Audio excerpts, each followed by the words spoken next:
So then, you have worked in the public sector for more than 20 years and have a great insight and knowledge when it comes to public sector and reforming public sector in the UK and overseas.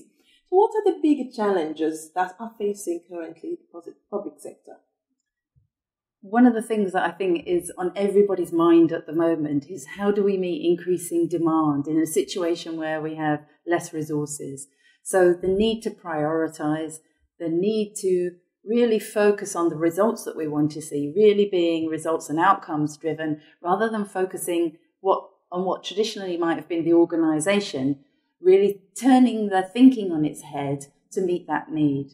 And then to work out which needs that we are able to meet. So for people working in the public sector, both in the UK and in emerging economies, there will be plenty of challenges in thinking, okay, there's a lot of need out there, both in urban and rural areas, for example. How do we meet those needs and what are our priorities, given that we can't do everything? Mm-hmm. So the prioritisation is a big issue.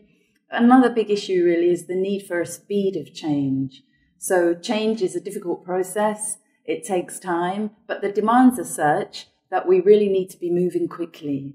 So the challenge of getting leadership together, gaining a consensus and some ownership about the need for change and the need for speed, if you like, is critical to start that process of transformation. And it's been ongoing. In the UK, for example, you see not so much difference these days between the public sector and the private sector. A lot of private sector practices are used in the public sector. And the idea that the public sector is really bureaucratic and can't deliver really has gone from the UK now. So we're looking at learning from best practice in that sort of situation. Mm-hmm.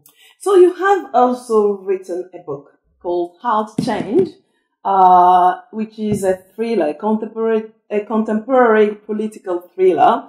And in the book, actually, you have dedicated the book to everyone struggling to deliver and improve public services in the narrowing gap between a rock and a hard place, and to your uncle, Tony Reeves.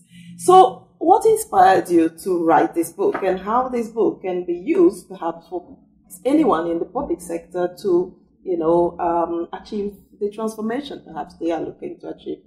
Oh, I hope it provides a really an inspiration for people working in the public sector. My uncle was an inspiration to me. He was a public servant. He worked in infrastructure and transport. And really, I learned from him the importance of making a difference, of making change and making things happen on the ground. So the stakeholders can see what's happening.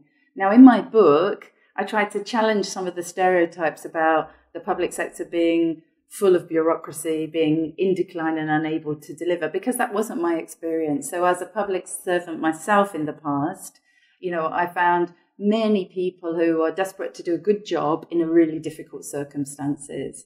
And I thought, well, I'm really keen to tell a story about that so that people can, see that it is possible. And even with a really difficult situation, such as a murder, where a lot of different agencies need to get together to see if we can stop another murder happening, it really challenges people's perceptions, really. And I hope it does that in an entertaining way, and a way that, people can see, yes, actually, now that will really make a difference. Cool. So what people then need to focus on if they want to transform their services, what are the key things people need to focus on?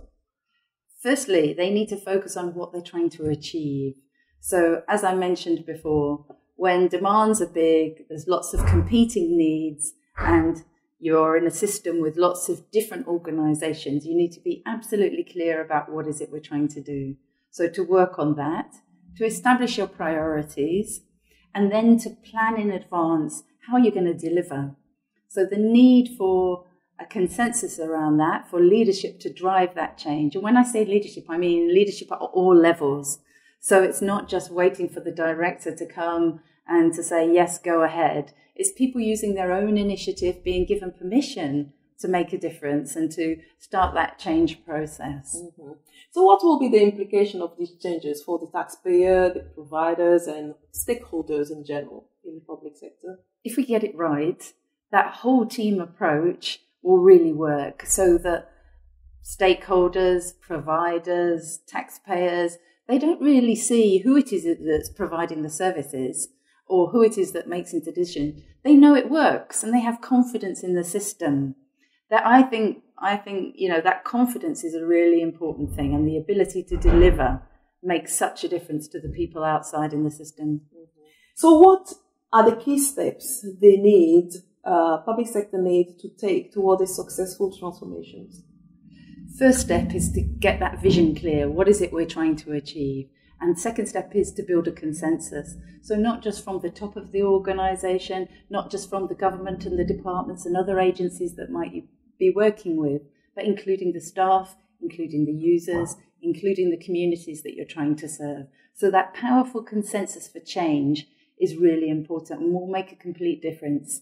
Because what it means is that when you're making the change, it's easier, it's quicker, it's more effective, and the impact can be really impressive in terms of productivity, the efficiency, the wider impacts of the economy, and if you think about some of the agencies that we've been working with here in GTC, things like the National Electricity Regulatory Commission, a fantastic example of an organisation that's trying to change, that's committed to change, and the impact of that is that the lights will be kept on, the supply of energy is provided to all of the businesses, homes and communities in the country. So that need for change and that need for speed is really important. Mm-hmm. And finally, what do you like about delivering courses at GTC?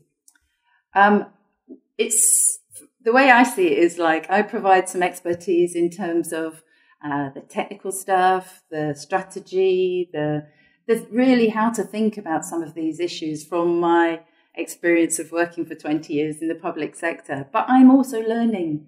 So I'm learning about cultures. I'm learning about the organisations of the participants that I work with. They bring a fantastic energy into the room. So we learn from each other. And the product, I think, at the end is that you can see people really change and grow through these programs. And for me, that's really rewarding.